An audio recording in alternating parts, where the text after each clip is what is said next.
अगर ballot paper से चुनाव होता तो आज नतीजा कुछ और होता।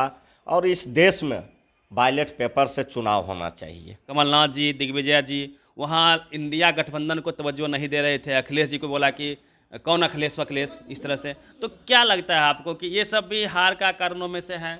अब कांग्रेस सिर्फ अकेले जो चाहेगी कि इस देश में हम सरकार बना लेंगे, तो हमको बहुत दूर तक संभव नहीं लगता है। इंडिया गठबंधन में बीएसपी का कमी खल रहा है। देखिए, बहन मायावती जी बहुत पुराने नेता हैं, बहुत सीनियर लीडर हैं, सम्मान करते हैं हम लोग। और सभी लोग को साथ लाना चाहिए, चाहे बहन मायावती जी हो। जातीय जनगणना का जादू नहीं चला क्या? मोदी जी रैली में कहते हैं कि सिर्फ 4 ही जात है, किसान, युवा, महिला, बेरोजगार, यही सब। तो कम से कम 4 ही जात मोदी जी के अगर नज़र में है, तो उस 4 जात में देखें न मोदी जी की सबसे गरीब कौन है। देश के 5 राज्यों में चुनाव हुए, 4 राज्यों का नतीजा अब आपके सामने है। मध्य प्रदेश, छत्तीसगढ़, राजस्थान में भयानक जीत हुई है और बुरी तरह हार हुई है कांग्रेस की। क्या यह कांग्रेस की हार है या फिर इंडिया गठबंधन की हार है? बात करेंगे। हमारे साथ खास मेहमान होंगे, रमवृक्ष सदा जी हैं, विधायक है आरजेडी से। सर, जो रिजल्ट आया है उसको आप कैसे देखते हैं सर? सबसे पहले तो मैं आपको धन्यवाद देता हूं, और जो राज्य के जनता ने जनादेश दिए उनके मैं सम्मान करता हूं। और यह हार नहीं है, यह हम लोगों के लिए चुनौती है, और इस चुनौती को हम लोग स्वीकार करते हैं। इससे हम लोगों को सीख मिला है कि कहाँ पर हम लोगों से कमी रह गई, जिसके चलते यह हार हुआ है। और उस चीज़ को हम लोग बैठ के फिर विचार करेंगे, और आगे हम लोगों का जो महागठबंधन का जो रूपरेखा होगा, जो काम है, वह आगे जारी रहेगा। क्या लगता है सर, मध्य प्रदेश की बात कर लें, जो इंडिया गठबंधन की बैठक बिहार से शुरुआत हुई थी, तीसरा जो बैठक मुंबई में हुई, उसके बाद एक भोपाल में इंडिया टीम की रैली की बात हुई थी, जिसको कांग्रेस ने इग्नोर कर दिया। कमलनाथ जी, दिग्विजय जी वहाँ इंडिया गठबंधन को तवज्जो नहीं दे रहे थे, अखिलेश जी को बोला कि कौन अखिलेश वखिलेश इस तरह से। तो क्या लगता है आपको कि ये सब भी हार का कारणों में से है? देखिए, उन लोगों को भी यह बात समझना चाहिए, कांग्रेस में जो बड़े लीडर हैं उनको भी सोचना चाहिए कि हम बड़े लीडर हैं। अगर किसी राज्य का कोई लीडर है तो उनको सम्मान देना चाहिए। और देश उस परिस्थिति से जूझ रहा है, समय आ गया है। अब कांग्रेस सिर्फ अकेले जो चाहेगी कि इस देश में हम सरकार बना लेंगे, तो हमको बहुत दूर तक संभव नहीं लगता है। जब तक सभी राज्य के जो नेता हैं, जो मुख्यमंत्री हैं, उनको साथ लेके नहीं चलेंगे, तो यह बहुत असंभव है। और ऐसा उन लोगों को नहीं होना चाहिए। लेकिन जो भी हुआ है, अब इन बात से कांग्रेस के लोग भी सीख लेंगे, और आगे जो भी लोग हमारे महागठबंधन के साथी कुछ बिछड़े हुए हैं, उनको भी हम लोग साथ करने का कोशिश करेंगे।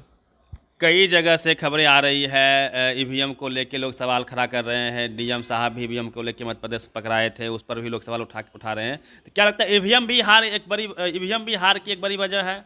देखिए, मैं तो यह नहीं बता सकता हूं, लेकिन अगर बैलेट पेपर से चुनाव होता तो आज नतीजा कुछ और होता। और इस देश में बैलेट पेपर से चुनाव होना चाहिए। हम एक बात आपको पूछते हैं, हम वोट देते हैं, वोट हम जब देते हैं तो हम देखते हैं कि हम इस आदमी को वोट दिए। कैसे देखते हैं? जब हम मोहर लगाते हैं, तब हम अपना वोट देख पाते हैं हम इस आदमी को वोट दिए। और ईवीएम का हम बटन दबाते हैं, सिर्फ पी बोलता है, हम तो नहीं देखते हैं कि उस पर मोहर दबा है कि नहीं दबा है। पर्ची निकलता है, पर्ची निकलता है, तो आखिर गड़बड़ कहाँ होता है ये बताइए। तो हर जगह ईवीएम पर बहुत बड़ा सवाल खड़ा करता है, मीडिया के लोग भी करते हैं और लोग भी करते हैं। कहीं न कहीं कुछ गड़बड़ी है तब न। तो जब ईवीएम ठीक है और बैलेट पेपर ठीक है, तो बैलेट से ही क्यों नहीं चुनाव करवाता है कि ईवीएम से करवाता है? क्या चाहते हैं कि बैलेट से? एकदम देश में बैलेट से चुनाव होना चाहिए।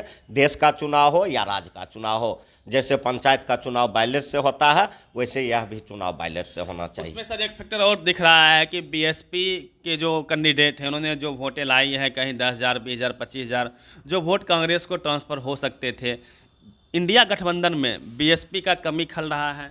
देखिए, बहन मायावती जी बहुत पुराने नेता हैं, बहुत सीनियर लीडर हैं, सम्मान करते हैं हम लोग। और सभी लोग को साथ लाना चाहिए, चाहे बहन मायावती जी हो, चाहे अखिलेश बाबू हो, या फिर कोई भी सेकुलर के कोई भी दल के लोग हो। सभी लोग को कोशिश रहे कि सभी लोग को, हम लोगों का कोशिश रहेगा, हम लोगों के नेता के आदरणीय तेजस्वी बाबू और लालू बाबू के कोशिश रहेंगे कि सभी लोग को हम लोग एक साथ लावें।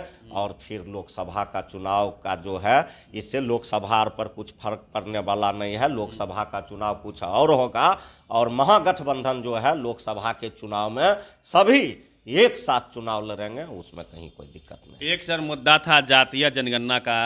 राहुल गांधी लगातार बोल रहे थे यदि हमारी सरकार वापस आती है, जहां थी या फिर जहां नहीं थी वहां जीतते हैं तो जातीय जनगणना करवाएंगे। जातीय जनगणना का जादू नहीं चला क्या? देखिए, जातीय जनगणना आज बिहार में हो गया।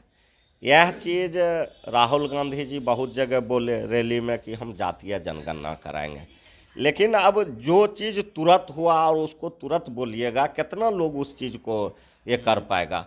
तो यह तो कोई पुराना मुद्दा नहीं था। तुरंत हम लोगों के आदरणीय मुख्यमंत्री नीतीश कुमार जी और हम लोगों के नेता बाबू तेजस्वी यादव जी उप मुख्यमंत्री जी लागू किए, और उसके कुछ ही दिन के बाद चुनाव हुआ।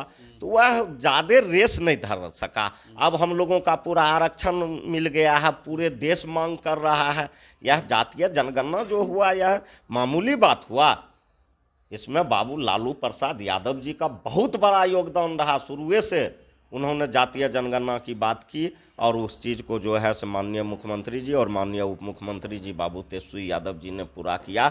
यह बाबा साहेब भीमराव अम्बेडकर के सपने को पूरा हुआ है, यह ज्योतिराव फूले बाबा को सपना पूरा हुआ है, यह दलित पिछड़ा अत्यंत पिछड़ा का सपना पूरा हुआ है। तो यह कोई मामूली काम नहीं हुआ है। यह मुद्दा लेके आप लोग लोकसभा में जाएंगे? एकदम जाएंगे, एकदम जाएंगे। हम लोगों का मुद्दा ही है पढ़ाई लिखाई, सिंचाई, कार्रवाई, सुनवाई। हम लोगों की सरकार का ही, हम लोगों के नेता बाबू तेजस्वी यादव का ही यह नारा है। मोदी जी रैली में कहते हैं कि सिर्फ 4 ही जात है, किसान, युवा, महिला, बेरोजगार, यही सब। तो कम से कम 4 ही जात मोदी जी का अगर नज़र में है, तो उस 4 जात में देखें न मोदी जी की सबसे गरीब कौन है, यह भी तो देखना चाहिए। तो यह उनको नहीं दिखाई देता है कि इस 4 जात में सबसे गरीब कौन जाति के लोग हैं। किसान गरीब है, या महिला लाचार है, या फिर शिक्षा से कौन दूर है। रोजगार से रोजगार का बात किए, जो लोग 2 करोड़ रोजगार देने का बात किए हर साल, और वह लोग फिर रोजगार की बात कर रहे हैं। क्या करते हैं ये लोग? अब इन लोगों के पास तो कोई मुद्दा है नहीं, बीच बीच में एक से एक गुफा छोड़ते रहते हैं, और क्या करें। एक आखिरी सर सवाल लेंगे। योगी जी भी गए प्रचार में, स्पष्ट बोल रहे थे, मामा जी भी कई बार बोले आप सबको राम मंदिर घुमाने ले चलेंगे फ्री में। क्या राम ने पार लगा दिया भाजपा का? नहीं, देखिए वैसा कोई बात नहीं है। हम लोगों में कुछ कमी रही। हम लोग महागठबंधन के जो सेकुलर नेता थे, वह सभी लोग विधानसभा में एक साथ नहीं हुए, और बहुत सारे बात रही जिनके चलते हम लोगों का वहाँ जो है से हार हुआ है। और हार को हम लोग चुनौती के रूप में लेते हैं, और वह चुनौती हम लोगों का स्वीकार है, और इस चुनौती को हम लोग लोकसभा में निश्चित रूप में उनको पराजय करेंगे। चलिए, रामवृक्ष सदा जी थे, और जिस प्रकार से हार हुई है एक्सेप्ट कर रहे हैं, चुनौती के रूप में ले रहे हैं, और कई गलतियां जो हुई है उसको ठीक किया जाएगा लोकसभा के चुनाव में।